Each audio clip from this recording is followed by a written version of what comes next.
విశ్వసనీయత ఉన్న మీ ప్రభుత్వం మీద విలువలు విశ్వసనీయత లేని చంద్రబాబు ఎలా నోరు పారేసుకుంటున్నారో మీరంతా చూస్తున్నారు కదా. చంద్రబాబు నాయుడు మాట్లాడుతూ ఉన్నప్పుడు మీరంతా వింటున్నారు కదా. నిజంగా చంద్రబాబు నాయుడు గారు మాట్లాడే మాటలు వింటా ఉంటే, ఆయన మాటలు చూస్తే ఒక్కొక్కసారి 14 ఏళ్ల ముఖ్యమంత్రిగా పరిపాలన చేసిన వ్యక్తి, ఆయన హయాంలో ఆయన ఏం చేశాడు, ఆ చేసిన మంచేమిటి అని ఆ మంచిని చూపించి ఓట్లు అడగాల్సింది పోయి, ఆయన మీటింగులో ఆయన చేస్తా ఉన్నది ఏమిటి అనంటే, జగన్ను తిట్టి తిట్టి తిట్టి తిట్టి తిట్టి తిట్టి తిట్టి పెడతా ఉంటాడు ఈ పెద్ద మనిషి చంద్రబాబు. ఈ మధ్య చంద్రబాబు ఏమంటా ఉన్నాడు, ఈ మధ్య చంద్రబాబు నన్ను ఒక బచ్చా అంటున్నాడు. ఈ మధ్య చంద్రబాబు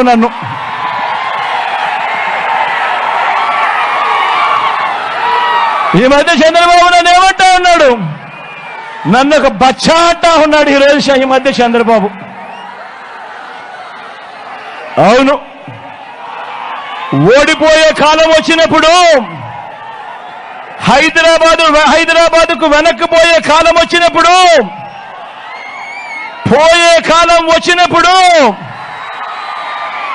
విలన్లందరికీ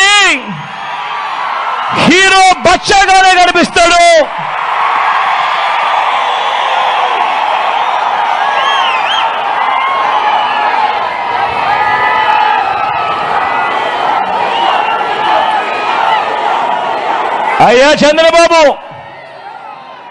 అయ్యా చంద్రబాబు, నువ్వు బచ్చా అంటున్న నేను ఇంటింటికి మంచి చేసి ఎన్నికల్లో ఒంటరిగా ధైర్యంగా నిలబడి ప్రజలను ఓటు అడుగుతా ఉన్నాడు. నువ్వు బచ్చా అంటున్నా నీ జగన్,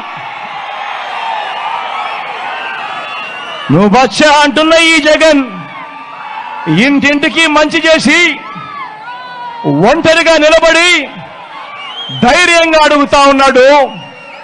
నువ్వు బచ్చా అంటున్న ఈ జగన్ మరి 14 ఏళ్ళు సీఎం అంటావు, 3 సార్లు సీఎంగా చేశానంటావు. మరి నీ పేరు చెబితే ఏ పేదవాడికైనా కూడా ఒక్కటంటే ఒక్క మంచైనా నువ్వు చేసింది గుర్తుకు వస్తుందా అని అడుగుతా ఉన్నాను ఈ పెద్ద మనిషి చంద్రబాబు నాయుడును. మరి నీ పేరు చెబితే ఏ పేదవాడికైనా కూడా ఒక్కటంటే ఒకటి నువ్వు చేసిన మంచి స్కీము ఏదైనా ఒక్కటైనా పేదవాడికి గుర్తుకొస్తుందా అని అడుగుతా ఉన్నాడు.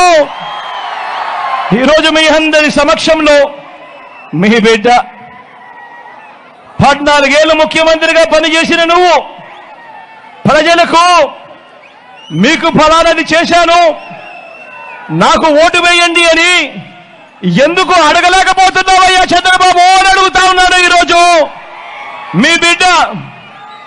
నువ్వు బచ్చా అంటున్నా మీ జగను ఈరోజు ప్రజల ముందర నిలబడి నేను ఫలానిది చేశాను, ఇంటింటికి మంచి చేశాను, చేసిన మంచిని చూసి మీ ఇంట్లో మంచి జరిగి ఉంటే మీ బిడ్డకు మీరే సైనికులుగా నిలబడండి అని చెప్పి మీ బిడ్డ పిలుపునిస్తా ఉంటే, మరి 14 ఏళ్ళు ముఖ్యమంత్రిగా చేసిన నువ్వు నీ పేరు చెబితే ప్రజలకు గుర్తుకొచ్చేది ఒక్కటంటే ఒక్కటైనా ఉందా చంద్రబాబు?